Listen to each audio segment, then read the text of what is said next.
Assalamualaikum warahmatullahi wabarakatuh. Perkenalkan, nama saya Nur Aini. Saya dari kelas kelima 21 AR, jurusan akuntansi.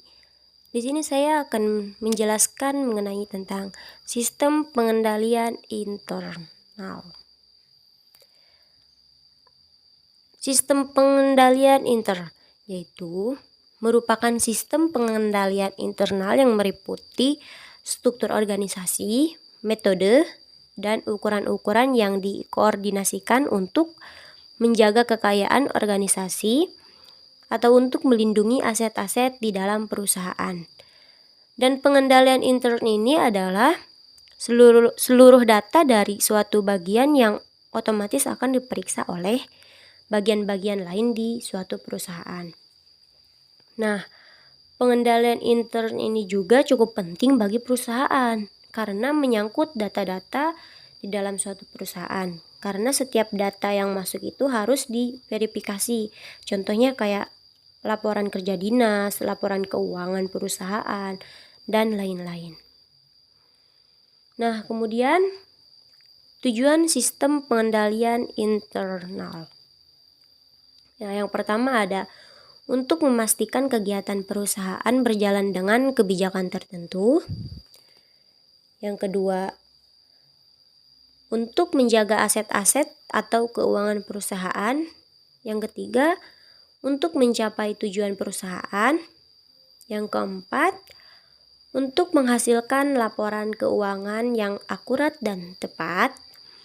Yang kelima, untuk mencegah kerugian yang terjadi pada sumber perusahaan. Yang keenam, untuk memastikan sudah dipatuhinya kebijakan yang ditetapkan oleh manajemen perusahaan. Dan yang terakhir ada untuk mendorong efektivitas dan efisiensi kegiatan operasional perusahaan. Nah, kemudian terdapat unsur-unsur sistem pengendalian internal. Yang pertama ada struktur organisasi yang memisahkan tanggung jawab fungsional secara tegas. Kemudian ada sistem wewenang dan prosedur pencatatan yang memberi perlindungan terhadap unsur laporan keuangan dari aktiva, utang, pendapatan, dan biaya. Kemudian ada praktik sehat dalam pelaksanaan tugas dan fungsi setiap unit. Yang terakhir ada karyawan bermutu sesuai dengan tanggung jawabnya. Nah, unsur-unsur pengendalian intern menurut para ahli yang perlu dirancang dan ditetapkan oleh manajemen perusahaan yaitu ada 5. Yang pertama tentang lingkungan pengendalian, yang kedua tentang penilaian resiko, yang ketiga tentang prosedur pengendalian, yang keempat tentang pengawasan, dan yang terakhir tentang informasi dan komunikasi. Kemudian unsur mutu karyawan itu merupakan sistem pengendalian intern yang paling penting.